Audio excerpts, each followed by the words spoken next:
Olá pessoal, tudo bem? Aqui vos fala o professor Salomão. Vamos dar, portanto, seguimento à nossa videoaula. Nesse contexto de consequência, vamos aqui tocar os últimos dois temas da disciplina: incidente de desconsideração da personalidade jurídica e o amicus curiae. Nesse sentido de consequência, eu te convido pontualmente a conhecer ou a revisar, até porque o fenômeno personalidade jurídica é um instituto analisado por vocês no segundo ou, muitas vezes, no primeiro período do curso de Direito. Bem, nesse sentido de consequência, vamos aqui pontuar alguns pormenores do Código Civil Brasileiro. Convido a vocês a conhecer inicialmente a teoria da realidade técnica. Bem, pessoal, nesse sentido de consequência, vamos aqui pontuar alguns expoentes. Olha só, pessoal. O artigo 44 do Código Civil Brasileiro, eu repito, o artigo 44 do Código Civil Brasileiro, ele vai te apresentar quem são as pessoas jurídicas de direito privado. E aponta que são as associações, as sociedades, as fundações, as organizações religiosas, os partidos políticos e a EIRELI, Empresa Individual de Responsabilidade Limitada. Portanto, pessoal, primeiramente analisando, sociedades nós temos a simples e a empresarial, e subsequentemente EIRELI não é sociedade, pessoal. Associado a esse fenômeno, nós temos que apontar que as pessoas jurídicas de direito privado, elas decorrem de um fenômeno pontual que é a incidência da teoria da realidade técnica. A teoria da realidade técnica, pessoal, está prevista na primeira parte do artigo 45, que diz o seguinte, abre aspas, começa a existência legal das pessoas jurídicas de direito privado com a inscrição do ato constitutivo no respectivo registro. O que é o ato constitutivo, pessoal? Pessoal, o ato constitutivo é o contrato social ou estatuto social que é submetido à inscrição no respectivo órgão, pessoal, para viabilizar, portanto, o nascimento da personalidade jurídica. Que órgão, pessoal? Vamos lá. Se for, por exemplo, uma sociedade simples, a submissão, portanto, do ato constitutivo vai ser no registro civil de pessoas jurídicas. Mas se for uma sociedade empresária, a submissão do ato constitutivo vai ser na junta comercial, ou seja, no registro público de empresas mercantis. Portanto, pessoal, todas essas pessoas jurídicas aqui de direito privado, elas só nascem basicamente com a insurgência, com a aplicação da teoria da realidade técnica. Tratar, portanto, essencialmente da desconsideração da personalidade jurídica é, evidentemente, você afastar o véu da personalidade jurídica e ali adentrar no fenômeno patrimonial. Então, nesse sentido de consequência, o que ocorre? Toda pessoa jurídica, ela é uma ficção, ela é uma criação. E ali, excetuando em pontual análise as fundações, as pessoas jurídicas, pessoal, ela possui sócios. E dentro desses sócios, evidentemente, cada um tem um patrimônio individual isolado, que não se confunde, pessoal, com o patrimônio da entidade. O que eu quero dizer? Nós temos que observar de forma correlata e sucedânea que toda pessoa jurídica, ela possui um patrimônio próprio, que independe, pessoal, do patrimônio individual de cada um dos seus sócios. Lembrar pontualmente que sócios são, portanto, os sujeitos de direito que compõem o corpo societário da entidade. Assim sendo, o patrimônio da pessoa jurídica é um e o patrimônio do sócio é outro. Estou falando com vocês acerca do princípio da autonomia patrimonial. Primeiramente, vamos analisar pontualmente o artigo 1024 do Código Civil. Olha o que diz. Os bens particulares dos sócios não podem ser executados por dívidas da sociedade, senão depois de executados os bens sociais. Traduz. Significa dizer que pontualmente existe o patrimônio da entidade empresarial, o patrimônio, portanto, da associação, o patrimônio que compõe o partido político e, subsequentemente, os integrantes que gerenciam, que exercem, portanto, participação societária, eles possuem patrimônio individual de cada. Aliás, pessoal, falar em patrimônio, não vamos esquecer da universalidade de direito. O artigo 91 do Código Civil diz o que é uma universalidade de direito e aponta. Constitui universalidade de direito o complexo de relações jurídicas de um titular dotado de valor econômico. Quem é esse titular? Uma pessoa. Quem é essa pessoa? Física ou jurídica. Então veja, pontualmente, cada pessoa, cada sujeito de direito possui seu patrimônio. Eu nunca esqueço do exemplo relacionado à ideia de patrimônio que quando você olha a ideia de patrimônio no campo jurídico, você vê o que, gente? Um complexo de relações jurídicas. Isso significa dizer que não significa na mesma hora dizer que patrimônio é um valor monetário. Isso é errado. Porque dentro do conceito de patrimônio eu identifico uma série de relações jurídicas. Eu verifico o contrato, uma relação de propriedade, eu verifico uma situação de financiamento, eu verifico uma série de relações jurídicas. E essa série de relações jurídicas dotadas de valor econômico, eu chamo, a lei chama de universalidade do direito. Então, recapitulando. Quando nós falamos especificamente da pessoa jurídica de direito privado, nós estamos falando de quê, gente? De uma ficção, de uma criação.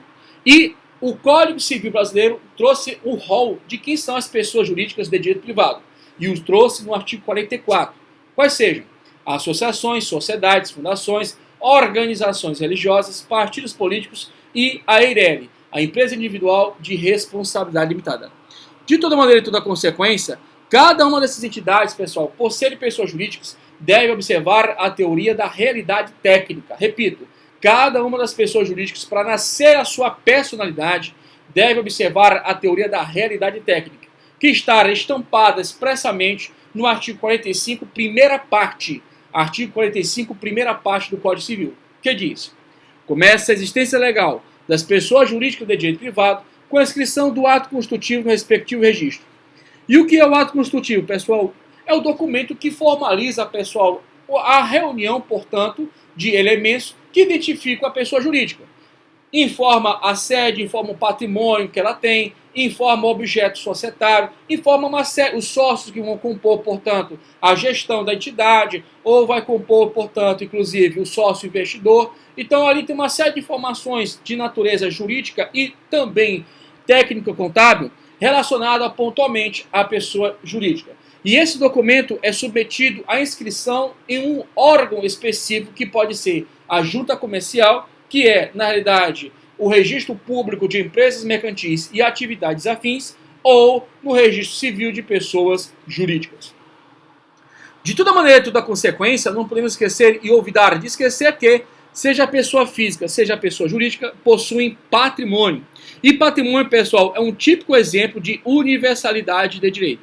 Está, nesse sentido, previsto no artigo 91 do Código Civil, que diz o seguinte, abre aspas, constitui universalidade de direito o complexo de relações jurídicas de uma pessoa dotada de valor econômico. Quem é essa pessoa? É o titular. É o titular do asseio patrimonial. Quem é essa pessoa? Física ou jurídica. Pessoal, só a título de curiosidade, a expressão pessoa vem do grego persona, que significa máscara ou envoltório. Então, a própria ideia de pessoa é ficção, é uma invenção, é uma conotação científico-jurídica que, ao longo do tempo, desenvolveu-se e criou a ramificação do entendimento que pessoa é gente. Só que cuidado, nem toda pessoa é gente. Tem pessoas jurídicas, de direito público interno, externo e de direito privado. Bem, não acabou, pessoal. Falar pontualmente que cada pessoa possui patrimônio significa dizer que os sócios, que são pessoas, têm seu patrimônio. E o patrimônio dos sócios não pode se confundir e não deve ser confundido com o patrimônio da pessoa jurídica, da qual ele representa, da qual ele atua como sócio. Na mesma medida e consequência, o patrimônio da pessoa jurídica não pode se confundir, não pode mesclar com o patrimônio dos sócios. Nesse sentido e consequência, primeiramente, o artigo 1024, daqui a pouco eu leio o artigo 49A. Bem, o artigo 1024 do Código Civil trata do princípio da autonomia patrimonial. Artigo 1024 do Código Civil, abre aspas, os bens particulares dos sócios não podem ser executados por dívidas da sociedade, senão depois de executados os bens sociais. Ou seja, primeiro executa pontualmente os bens relacionados à dívida da sociedade, para assim migrar razão de ser aos bens pontuais dos particulares que compõem a sociedade. Os bens particulares dos sócios não podem ser executados por dívida da sociedade, senão depois de executados o que, gente? Os bens sociais, os bens da sociedade. Beleza? Pessoal, em razão da lei de declaração de direitos da liberdade econômica, nós tivemos a inserção do artigo 49A no corpo normativo do Código Civil. Esta lei, pessoal, é a Lei 13.874/2019, que nesse ponto especial inseriu o artigo 49A. Olha o que diz. A pessoa jurídica não se confunde com seus sócios. Por quê, pessoal? Porque existe o quê? a autonomia patrimonial. Existe também distinções quanto à sua personalidade. A personalidade jurídica, portanto, da entidade não se confunde com a personalidade civil dos sócios. Lembrar pontualmente, pessoal, que eu posso ter sócios, pessoas físicas e pessoas jurídicas. Bem, vamos seguir. A pessoa jurídica não se confunde com seus sócios, associados, instituições ou administradores. Dando seguimento. Parágrafo único. Aqui que é importante. A autonomia patrimonial das pessoas jurídicas é um instrumento lícito de alocação e segregação de riscos, estabelecido pela lei com a finalidade de estimular empreendimentos para a geração de empregos, tributo, renda, inovação em benefício de todos. Vou te trazer como exemplo o hold family ou hold familiar, em que é criado, portanto, uma pessoa jurídica com o intuito objetivo de realizar um planejamento familiar, um planejamento tributário e, de forma reflexa e sucedânea, um planejamento empresarial. Aqui, a própria legislação viabiliza que uma série de incidências de tributos, uma série de incidências de encargos ligados principalmente com o inventário, seja, portanto, suprimido em razão da criação de uma holding. Evidentemente, existem várias holdings. Estou aqui citando pontualmente uma referência genérica. Vários modelos de holding familiar. Bem, dentro desse contexto de consequência, pessoal, vamos aqui apontar o porquê dessa prévia explicação para estudarmos o incidente de desconsideração da personalidade jurídica. Bem, essa prévia fala que pode ter sido uma revisão para vocês, já que vocês já estudaram Civil 1, já estudaram Introdução ao Estudo do Direito. Ela reverbera no sentido de que, suponhamos pontualmente que haja um abuso da personalidade jurídica. O indivíduo, portanto, ele utiliza a personalidade jurídica para praticar fraudes. Ele utiliza a personalidade jurídica simplesmente, pessoal, para enriquecer, locupletando-se às custas da torpeza dos outros. Simplesmente é um camarada que enriquece buscando simplesmente um fenômeno egoístico. Não podemos esquecer que a empresa exerce uma função social, na mesma medida e consequência que o contrato, na mesma essência e proporção que a propriedade. Assim sendo, e nessa consequência de ser, nós temos pontualmente que é indispensável que observamos pontualmente que o incidente de desconsideração da personalidade jurídica é uma possibilidade, pessoal, de coibir esse comportamento ilícito, esse comportamento desprovido de ética, desprovido de lisura, que, nesse sentido, gera prejuízos a credores. Nesse sentido e consequência, existem duas legislações basilares que prevê essencialmente a desconsideração da personalidade jurídica. A primeira delas, pessoal, é o Código de Defesa do Consumidor e, subsequentemente, nós temos o Código Civil Brasileiro. Bem, vou deixar de lado, no momento, o CDC e vou focar, de início, o Código Civil. Daqui a pouco eu pulo e migro para o CDC. Bem, de toda maneira, de toda consequência, nós temos, portanto, pessoal, o Código Civil Brasileiro, que logo em seguida, no seu artigo 50, vem a nos trazer o sentido, o alcance da desconsideração da personalidade jurídica. Veja pontualmente que o dispositivo foi submetido a alteração normativa. Bem, o artigo 50 do Código Civil diz o seguinte: em caso de abuso da personalidade jurídica, caracterizada pelo desvio de finalidade ou pela confusão patrimonial, pode o juiz, a requerimento da parte ou do Ministério Público, quando lhe couber intervir no processo, desconsiderar lá para que os efeitos de certas e determinadas relações e de obrigações sejam estendidas aos bens particulares de administradores ou de sócios da pessoa jurídica beneficiados direto ou indiretamente pelo abuso. Traduz. Olha só. Vamos supor pontualmente, pessoal, a seguinte conotação aqui. Vamos aqui colocar um exemplo aqui bem legal para você entender pontualmente. Bem, vamos imaginar pontualmente, pessoal, olha só, que existe uma situação pontual de um devedor, inadimplente, evidentemente, que ele simplesmente, pessoal, tem conhecimento que deixou a margem dos contratos, realizando, portanto, uma série de inadimplências contratuais. E ele, nesse sentido e consequência, pessoal, ele sabe perfeitamente que tem uma relação jurídica societária, né? Lembrando pontualmente que a desconsideração, como acabamos de ler, ela abrange também os administradores. Então veja, ele sabe pontualmente que tem o amparo de uma existência de uma sociedade. E aí, o que acontece pontualmente, pessoal? Há uma alocação, portanto, de recursos do plano da sociedade para o plano dos sócios. Por quê? Porque ele sabe de que em algum momento, em uma circunstância, um banco, aqui simbolizado aqui com o cofre do tio Patinhas, ou o senhor Barriga aqui, ó, com o senhor Madruga, simbolizado aqui para você entender, vai em algum momento te cobrar. Ou melhor, vai cobrar a sociedade. Então o que acontece? De forma reiterada e, evidentemente, mascarando, né, utilizando de elementos, inclusive contábeis, para mascarar as operações, a sociedade ela vai migrando todos os recursos da entidade para os sócios e administradores. De tal maneira, da consequência, pessoal, o que vai resultar? Quando for objeto efetivo de execução, quando for executar a sociedade, cadê o patrimônio? Não tem mais. Ou se tem, é ínfimo, irrisório, para concluir, portanto, o saneamento dos débitos. Então veja, como eu coloquei aqui no quadro eletrônico, o valor, né, ele é ocultado no patrimônio pessoal dos sócios. É uma verdadeira fraude. Então veja, a sociedade vai fazendo negócio e tal, vai adquirindo, portanto, dívidas. E aí, nesse sentido, em consequência, os sócios, portanto, de uma forma ilícita, de uma forma antiética, começam a alocar os recursos da sociedade para o patrimônio pessoal dos sócios. Bem, eu vou trazer aqui um caso pontual da minha infância e vou trazer um caso efetivo, verídico, ao nível da advocacia. Eu lembro muito bem, na época da infância, nessa época estudei no Marista, né, e pontualmente jogava basquete. E a gente tinha uma galera que a gente jogava basquete e tal. Aliás, fingia que jogava, né? E estávamos lá, né, sempre ativos nesse sentido. E, evidentemente, tá, nós tínhamos, portanto, pessoal, momentos de confraternização e tal, aquela coisa de todo adolescente. Bem, o que ocorre? Um momento específico, não vou dizer o nome, evidentemente tinha um colega, quando a gente fazia essas brincadeiras, né, assim, a gente ia pro shopping, fazer um lanche, tá, aquela coisa de adolescente, de criança. Bem, aí o que acontece? Pai dava mesada, né? Só que um colega meu era engraçado. A gente passava na loja dele de autopeças, né? Ele tinha uma loja grande em determinada localidade, e ele simplesmente adentrava na loja e entrava direto no caixa lá do balcão.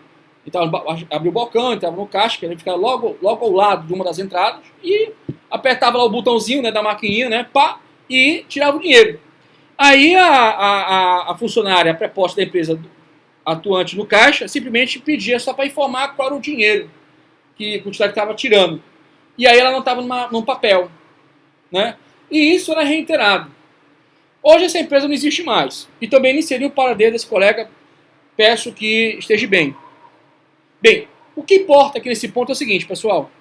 É que essa situação em concreto demonstra categoricamente uma confusão patrimonial. Porque, pessoal, o patrimônio da empresa ele não se confunde com o patrimônio dos sócios, muito menos dos herdeiros sucessores. Não tem nada a ver arroz com feijão aí, bicho.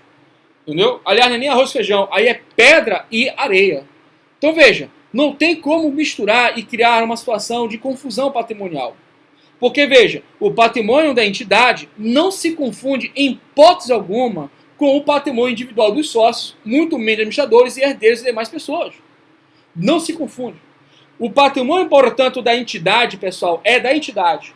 O patrimônio dos sócios e administradores é individual. Nesse sentido e consequência, não pode haver uma mesclagem, uma confusão, um desvio de finalidade.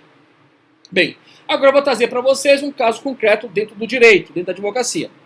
Determinada entidade, né, quando eu tomei conhecimento, ela simplesmente era formada por 2 sócios. E os 2 sócios tinham 50% de participação de cada uma. Era uma loja que fazia a venda de mercadorias Y, que não vem um caso, e evidentemente as atividades estavam crescendo, efetivamente. Estavam boas, ela estava tendo bastante venda e tal, da mercadoria Y, que não vem um caso. Ora bem, aí nessas vendas e tais, houve uma situação pontual, que eu não sei te dizer o motivo financeiro do porquê, te faço, se eu sendo verdadeiro. E aí o que acontece? A empresa ela estagnou, ela não cresceu e também não teve déficit. Não teve superávit nem déficit das operações. Não teve. Só que o que acontece? Um dos irmãos, o mais novo, ele sempre teve um vício, um comportamento de utilizar o carro da empresa, de utilizar alguns materiais da empresa para fazer reparo ou outro, entendeu? Então, às vezes ele tirava o dinheiro do caixa. E o outro irmão, por questões assim, talvez de tolerância, por ser mais novo, não sei, ele meio que fazia vista grossa. Só que chegou um ponto que quando a empresa ela estagnou, por motivos que não vem ao caso, também nem lembro quais sejam, estou sendo sincero, a empresa, portanto, o irmão começou a cobrar uma postura diferente por parte do irmão. E o que aconteceu, pessoal? Pontualmente, um dos funcionários da empresa, que era o contador da entidade, tá? Hoje em dia, praticamente, os contadores são terceirizados, né? Mas, como também os advogados, né? Você contrata pontualmente, faz um contrato, advogados, contadores, você faz assim, mas era o contador da própria entidade. E eles tinham feito um contrato, um acordo, e vinculava uma outra empresa fornecedora para essa empresa. Uma questão lá de networking, e aí esse contador aproximou esse fornecedor, enfim. O que aconteceu foi o seguinte, essa empresa não honrou os débitos perante o fornecedor. E associadamente, pessoal, também não honrou com seus empregados, entre eles o contador. E aí, meu querido, não teve outra. Não teve outra. Ocorreu pontualmente a comprovação elementar documental das situações operacionais da entidade. Houve, de fato, de certa maneira, uma quebra de confiança do funcionário, mas aí até lá já não era mais funcionário da empresa, já tinha sido demitido. E aí, nesse contexto de consequência, o que aconteceu? O fornecedor ajuizou a competente ação e um dos pedidos ali formulados era a desconsideração da pessoa jurídica, e inclusive disse categoricamente que tinha provas cabais de que um dos sócios andava com carro, gastava gasolina da empresa, que utilizava para churrascos e para eventos dinheiro da própria empresa, então ele tinha todo um dossiê para arrebentar com a empresa. E aí, evidentemente, nós entramos com um acordo, buscamos o acordo, parcelamento, aquela coisa toda, porque senão é arrebentar com a empresa, ok? Bem, o que eu quero chegar para vocês? É que o Instituto da Desconsideração da Pessoa Jurídica, pessoal, ela vem em amparo aos credores, os credores de boa-fé, as pessoas idôneas, que no caso esse fornecedor. Ele forneceu as mercadorias para essa empresa aí, que fazia a venda Y, que não vem o caso, e infelizmente, pessoal, por falta de ética, por falta de preparo também, conhecimento, inclusive por ironia do destino, ambos eram administradores de empresa, ambos tinham essa formação, então não era para ter esse erro, se bem que o mais velho ele era idôneo, o cara a mais, o outro que infelizmente não... Pô, bem, então o que acontece? Essas situações ocorrem no dia a dia, inclusive repercute, reverbera na esfera trabalhista também. Bem, nesse sentido de consequência, o que caracteriza, portanto, essa circunstância de desvio de finalidade ou abuso ou confusão patrimonial? Bem, vamos mais uma vez aqui reverberar a redação do artigo 50 e vamos apontar nitidamente, agora incluído pela Lei 13.874 de 2019, as situações em que importa desvio de finalidade ou confusão patrimonial. Eu não vou me delongar nisso, mas a minha videoaula, que eu tenho, na verdade, 2 blocos, desconsideração, eu utilizo mais de 1 hora e pouco só de fala, explicando, tá? Tem uma aula pontual, que já vou colocar no YouTube, que só fala de desconsideração, inclusive na esfera trabalhista, tá? E aí você migra as suas atenções, acompanha aí as videoaulas, para você pegar esse feedback. Eu estou focando agora mais a parte processual civil, tá bom? Bem, vou direto aqui ao assunto. Em caso de abuso da personalidade, caracterizada pelo que, gente? Desvio de finalidade ou confusão patrimonial. Então, pelo viés civil, que é o que eu vou focar pontualmente, a caracterização pontual de circunstâncias em que dar elementos para a desconsideração da personalidade jurídica decorre essencialmente da configuração do abuso da personalidade. É o caso dessa empresa que, infelizmente, um dos irmãos, dos sócios, confundia as coisas. Ele confundia o patrimônio dele com o patrimônio da entidade. Ou, pontualmente, se formos buscar além, o meu colega é menor, né, ele é incapaz, não tinha que centralizar, mas os pais, donos da empresa, que autorizavam que o filho ficasse cheio de dinheiro. Isso também é uma situação de abuso da personalidade. Porque ali nós temos uma pessoa do caixa que precisa que a empresa esteja sadia para pagar as suas contas, para pagar os seus remédios, para pagar o seu plano de saúde, o seu tratamento. Então não poderia ter uma falta de respeito com essa pessoa do caixa, com as pessoas demais funcionários. Né? Autorizar um cara a entrar, enfim. Mas aí na época a gente, criança, né? Mas quem fazia era ele, por sinal. Bora. Em caso de abuso da personalidade, causada pelo desvio de finalidade ou confusão patrimonial, pode o juiz, a requerimento da parte ou do MP, quando lhe couber intervir no processo, desconsiderar para os efeitos de certas e determinadas relações de obrigações, sejam estendidas aos bens particulares de administradores ou de sócios da pessoa jurídica, beneficiados direta ou diretamente pelo abuso. Bem, pessoal, veja aqui pontualmente a configuração do abuso da personalidade exige o que, gente? Desvio de finalidade ou confusão patrimonial. Segue comigo. Parágrafo 1º. Para os fins do disposto neste artigo, desvio de finalidade é o que, gente? É a utilização da pessoa jurídica com o propósito de lesar credores. Então veja, o desvio de finalidade ele tem esse nítido intuito: prejudicar, lesar credores e associadamente para a prática de atos ilícitos de qualquer natureza. Bem, eu vou inventar aqui uma situação só para tu ter uma ideia, só para a gente poder incorporar o entendimento. Quando a gente fala, portanto, de atos ilícitos, não é somente, pessoal, crimes. Nós estamos falando aqui no sentido mais amplo dos termos. Nós estamos falando aqui pontualmente de circunstâncias, inclusive, que também envolve crime, mas sonegação fiscal. Crime que eu falo aqui é um tipo de um tráfico, né, de um descamento de mercadorias, essas questões que envolvem. Mas aqui o ponto modal é qualquer ato ilícito, seja na esfera civil ou seja na esfera penal. Porque aqui é claro, ilícito de qualquer natureza.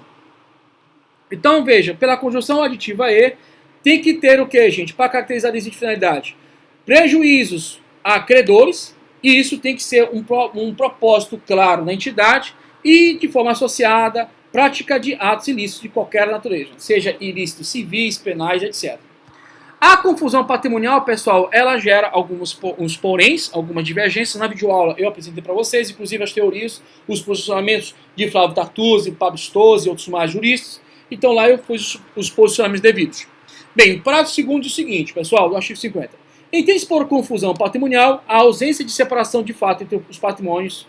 Ou seja, pessoal, quando o camarada simplesmente adentra na empresa e fica juntando dinheiro, é como se fosse a mesada dele, fosse o rendimento da empresa. Lembrar que toda a sociedade ela tem uma programação.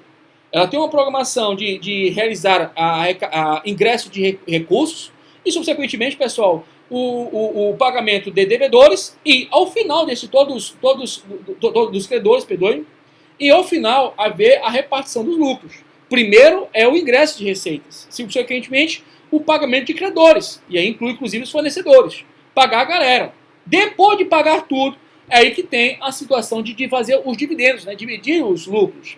Mesma ideia pontual e inventário. Junta os bens, subsequentemente paga os credores e aí realiza a divisão, a partilha dos bens. Essa que é a ideia ontológica. Bem, aí nos traz as situações que caracterizadas, né? Os que caracterizam. Cumprimento repetitivo pela sociedade de obrigações do sócio ou do administrador ou vice-versa. Transferência de ativos ou de passivos sem efetivas contraprestações, exceto os de valor proporcionalmente insignificante. Eu acho que se meu colega entrar bem aqui. Outros atos de descumprimento de autonomia patrimonial. Tá? Então, a crítica que a doutrina aponta é que ficou um pouco aberto. Tá? Ficou um pouco aberto o dispositivo. Então, ao invés de ajudar, te confesso que não ajuda muito bem. Mas o desvio de finalidade ficou show de bola. Porque é bem claro, olha só. O que é o desvio de finalidade? É a utilização da pessoa jurídica com o propósito de lesar credores e para a prática de atos ilícitos de qualquer natureza. Beleza? Então aqui ficou muito redondo, muito tranquilo. Bem, pessoal. Nesse sentido de consequência, ficou claro aqui? Beleza? Bem, um outro fenômeno que ocorre de desconsideração, pessoal, é a chamada a inversa. Já vou ler isso aqui para vocês. Bem, pessoal, a desconsideração inversa é um fenômeno diferente, de certa maneira. Tá? Eu posso dizer que é uma situação antagônica. É uma desconsideração? Sim. Só que ela é invertida, ela é contrária ao que ocorre. Por quê? Porque há uma alocação dos recursos dos sócios para a sociedade. Veja que no modelo tradicional, a alocação dos recursos, elas vêm da sociedade para os sócios, justamente para prejudicar credores, na sua maioria dos casos. Mas nós temos um fenômeno inverso. Nós temos a possibilidade de haver o que, gente? Os valores migrados dos sócios para a sociedade. Bem, o primeiro caso que eu coloco aqui para vocês, aqui no caso, é um casal, né, evidentemente mostrando aqui o divórcio, a ruptura. E, por que pareça, nos primeiros casos no Brasil de desconsideração inversa reconhecida na jurisprudência do STJ, foi nesse sentido. Então, o cônjuge, né, ele toma conhecimento que um dos cônjuges vai pedir divórcio, vai se separar, e ele, por falta de ética, falta de respeito com o relacionamento que teve com essa pessoa, o que ele faz? Ele pega os recursos patrimoniais que informam, inclusive, a ameação, bens particulares também, enfim, ele ingressa todos esses bens, pessoal, para o patrimônio da sociedade em que ele atua. Então, isso ocorre o quê? Ocorre uma desconsideração inversa ou invertida, porque ao invés de ser da sociedade para os sócios, é dos sócios para a sociedade. O outro caso pontual aqui, que inclusive envolveu um jogador de futebol, não vem o caso, é com o intuito pontual de prejudicar credores. E dentro dos credores, pessoal, os advogados também são credores. Você atua como profissional da advocacia, você evidentemente ao final, você tem que ter o direito à conclusão do contrato. Você tem direito de cobrar ao longo do processo, no início do processo, no fim do processo, ou fazer um intercâmbio dessas circunstâncias, início e fim. É um contrato que você faz, né? Por exemplo, você pega um contato com uma pessoa dessa que requer constantes prestações e contraprestações por parte do profissional. Atuação contínua, portanto, prestações reiteradas. Evidentemente, você parcela aí, você faz um parcela, não, você recebe prestações. Então, o que acontece? Aconteceu o prejuízo para o credor e o que o indivíduo fez? Ele alocou recursos, tirou do patrimônio pessoal dele e alocou para uma sociedade.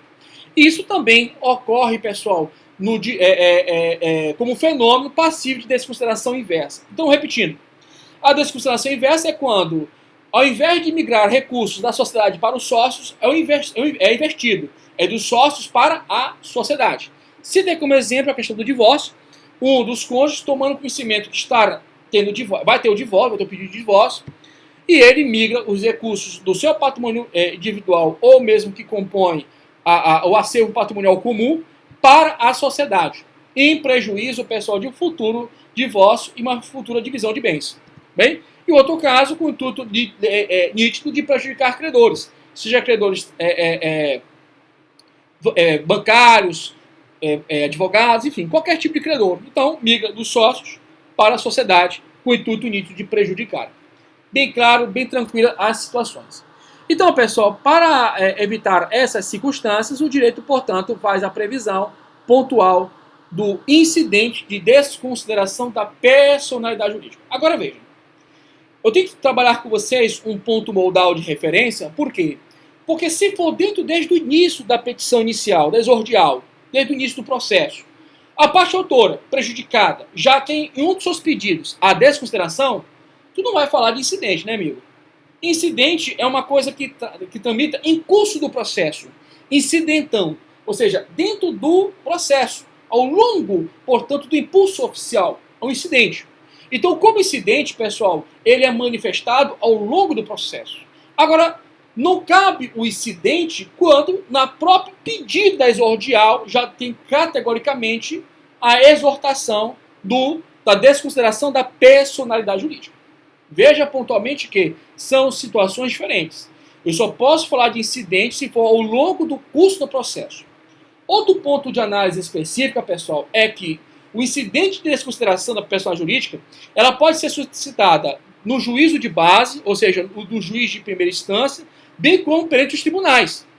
Evidentemente, se for suscitada o incidente de desconsideração no âmbito da primeira fase, da primeira instância do processo, quem vai analisar pontualmente é o juiz da causa, o juiz prevento, ele que vai analisar a procedência ou não do pedido de incidente de desconsideração da pessoa jurídica. Mas, se for ao nível dos tribunais, é o relator do processo. Agora veja, no âmbito do juiz de base de primeiro grau, cabe contra essa decisão de desconsideração da personalidade jurídica agravo de instrumento. Mas se for ao âmbito do tribunal e o relator, com base na decisão que ele tomar, essa decisão sofre agravo interno. Tudo bem? Bem, sendo um incidente de desconsideração da personalidade jurídica, envolve naturalmente, pessoal, a suspensão do processo. Beleza. Então, vamos aqui fazer o recall da minha fala, mas já apontando pela liturgia do CPC. Pela desconsideração, acho que já ficou claro, existem as duas hipóteses, a desconsideração tradicional e a invertida ou a inversa. Tranquilo, já explanamos essa informação. Se no incidente ele ocorre durante o curso do processo, mas não no pedido inicial da petição inicial. Ocorre no curso do processo. E da decisão do juiz de primeira instância, que defere ou não o incidente, cabe o que, gente? Cabe pontualmente agravo de instrumento. E no âmbito do tribunal, cabe agravo interno. E, sendo incidente, ocorrido, portanto, suspende o processo principal. Bem, nesse sentido de consequência, pessoal, quanto ao cabimento do incidente, ele decorre necessariamente da observância dos requisitos dos artigos 28 do CDC, que no final da minha aula eu vou ler, e do artigo 50. Vai caber do artigo 28 se somente se, tratar-se pontualmente, pessoal, de uma relação jurídica de consumo, ou seja, consumidor-fornecedor. Mas se for um contrato civil ou mercantil, aplica-se o artigo 50. Pessoal, antes da reforma trabalhista, não sei se eu coloquei aqui, coloquei. Antes da reforma trabalhista, pessoal, aplicava-se categoricamente a desconsideração da personalidade jurídica baseada essencialmente na literatura do CDC. Então veja, ali se aplicava essa chamada teoria maior. Com a reforma trabalhista, a matéria tornou-se disciplinada expressamente na CLT. E isso em razão pontual da reforma trabalhista de 2017, ou também, melhor chamada, macro-reforma trabalhista. Porque as reformas trabalhistas ocorreram várias. Mas a macro-reforma trabalhista de 2017 ela é única e singular. Inclusive, gerou discussões, gerou várias borbulins, várias vozes nos corredores dos tribunais e do mundo acadêmico.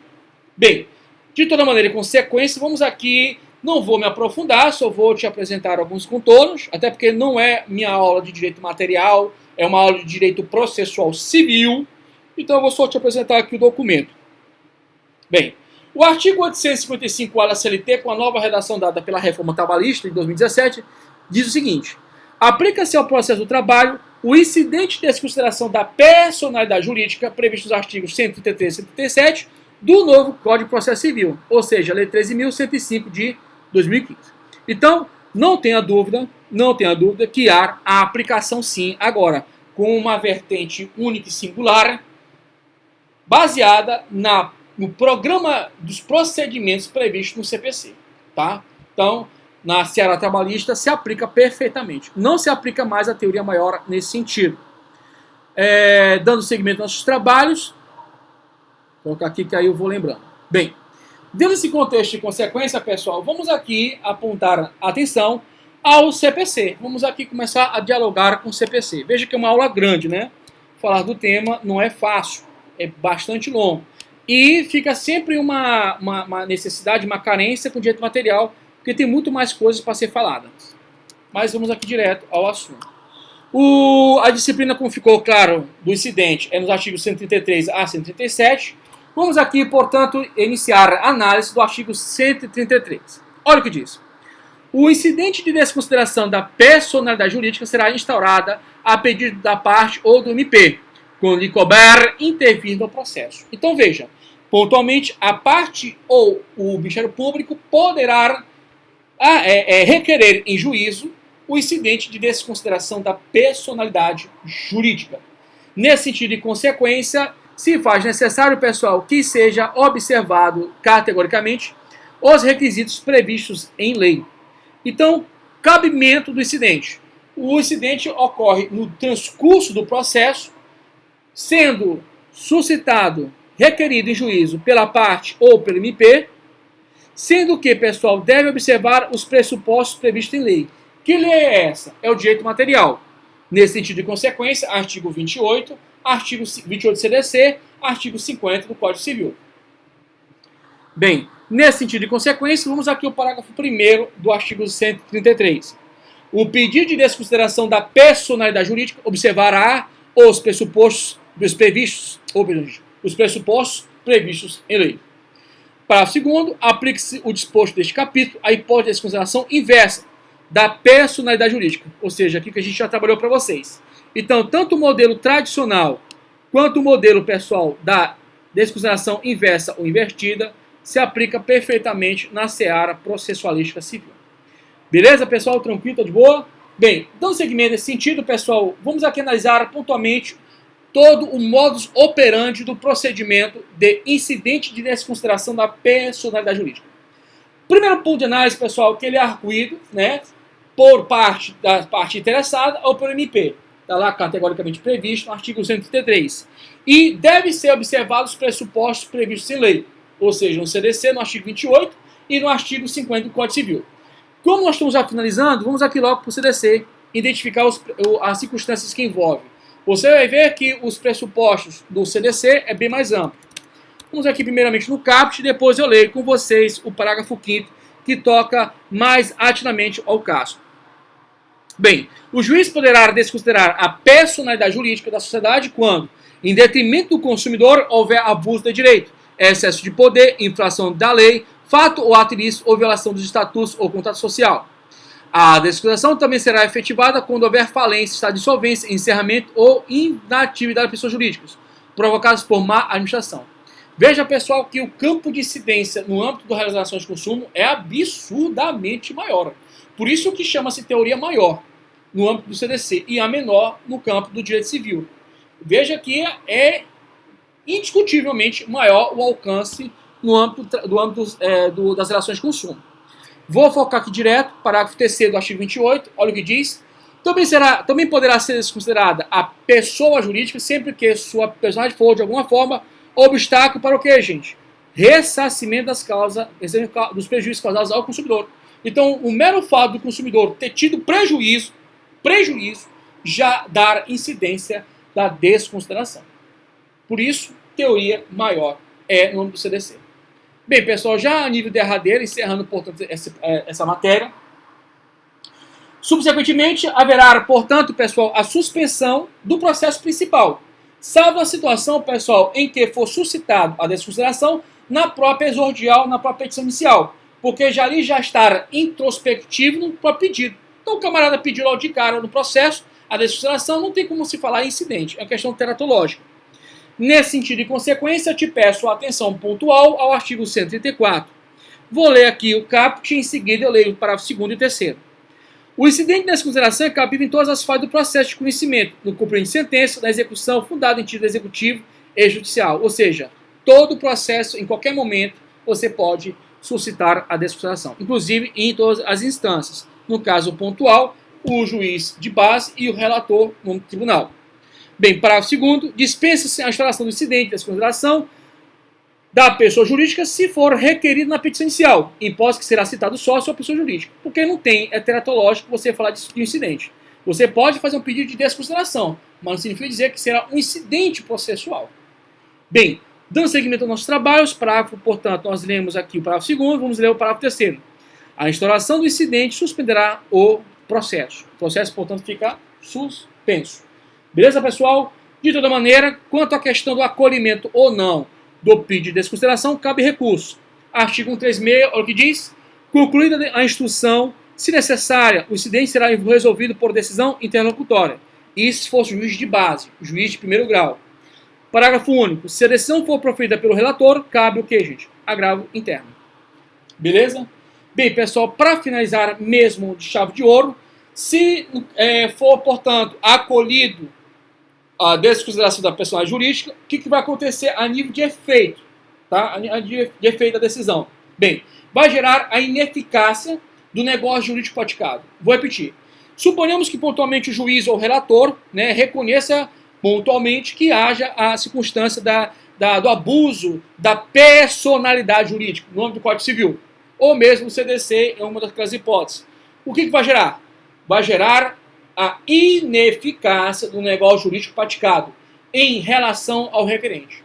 Então, o requerente terá proveito, portanto, da desconsideração, na medida em consequência que vai gerar o que, gente? A ineficácia do negócio jurídico praticado. Não posso dizer que é inexistente porque ele existiu. Não pode dizer que é válido porque houve a absorção do artigo 104, bem como combinado com o artigo 166 do Código Civil. Então, a questão é de ineficácia. E isso está bem claro no artigo 137 do Código Civil, que diz o seguinte: acolhido o pedido de desconsideração, alienação ou oneração de bens, a vida em fraude de execução será ineficaz em relação ao requerente. Não é uma questão, portanto, de inexistência, de invalidade, é de ineficácia. Bem, meus queridos, aqui eu encerro essa primeira parte, mas já vamos partir aqui para o amicus curiae. Nesse sentido de consequência, ficou claro? Aí, evidentemente, eu trago julgados, né, para reforçar o teu estudo em casa, no trabalho, onde você esteja. Trago enunciados para reforçar ainda mais o conhecimento. Deixo aqui um canto de anotações para você, para poder fazer os seus apontamentos e devidas ratificações de conteúdo. E vamos em frente. Amicus curiae. Pessoal, esse tema aqui ele é essencial para o âmbito do controle de constitucionalidade.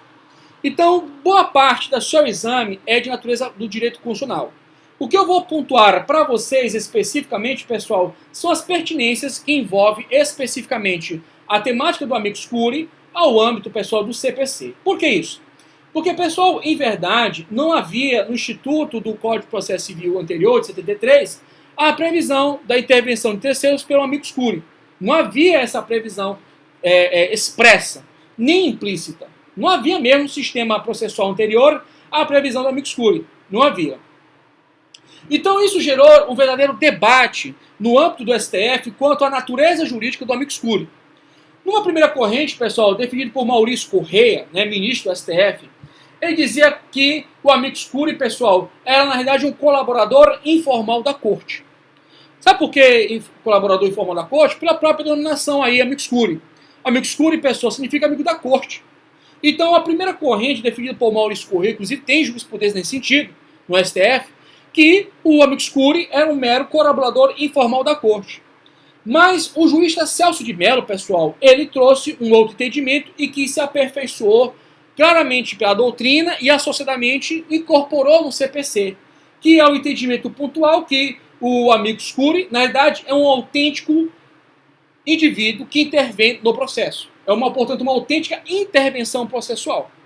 Assim sendo, ficou absorvido esse entendimento de Celso de Mello, né, no âmbito do direito processual civil. Então, o amicus curiae não é um mero colaborador informal da corte. É, de fato, pessoal, uma circunstância que envolve intervenção de terceiros. Uma intervenção processual autêntica. Beleza, pessoal? Tranquilo? Bem, então, feito tais expoentes, vamos aqui entender o que é basicamente isso.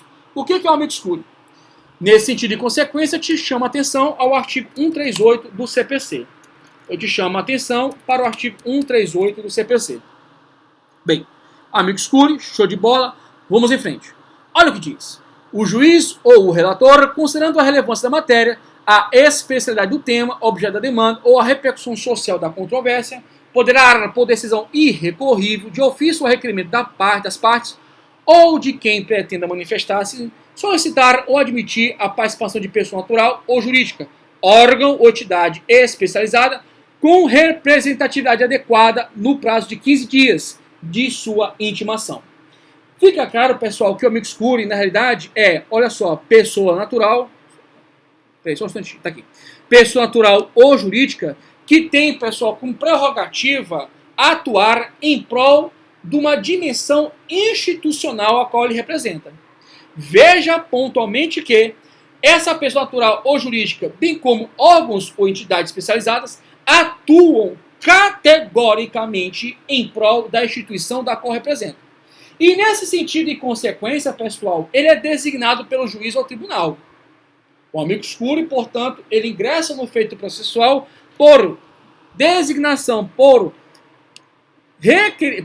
determinação judicial, seja no juiz de base, seja para o âmbito do relator. É uma matéria atinente ao controle de constitucionalidade que nós vamos aqui trabalhar pontualmente. Portanto, o amicus curiae, pessoal, ele não tem, nesse sentido de consequência, pessoal, um interesse de natureza, pessoal, adversa, ligado, inclusive, com resultado efetivo em proveito de uma das partes. Ao contrário, ele tem, portanto, interesses nitidamente institucionais, que vêm a repensar, né, um modelo, portanto, pessoal, de intervenção de terceiros. E ele vem de forma associada a auxiliar no planejamento, no pronunciamento do juiz quanto à matéria objeto de discussão. Veja que todo o estudo, toda a apresentação do amicus curiae é para que haja um julgamento de mérito justo e efetivo, claramente espelhado na verdade real. Portanto, como defensor de uma dimensão institucional, ele pode adotar na sua explanação conteúdo moral, conteúdo político, conteúdo acadêmico, conteúdo cultural, intelectual, todo e qualquer outro conteúdo. Inclusive, pessoal, reverberando uma dimensão jurídica, o conteúdo jurídico associado. Mas, essencialmente, pessoal, é um camarada que auxilia, portanto, o juiz ou o relator, o tribunal no caso, para um julgamento correto, um julgamento idôneo quanto ao caso objeto de exame. É essencial o amicus curiae no âmbito do controle de constitucionalidade. Beleza, pessoal? Tranquilo? Bem, pessoal, eu encerro, portanto, a minha fala aqui pontualmente com vocês. Eu espero ter, de fato, ajudado para o teu amadurecimento, teu conhecimento. Encerrei, portanto, a penúltima unidade. A próxima unidade só tem 2 vídeos, né? Uma aula com 2 vídeos, é uma coisa assim bem objetiva. Então, assim, eu agradeço a participação de todos vocês. Um grande abraço e fique com Deus. Até a próxima, se Deus quiser.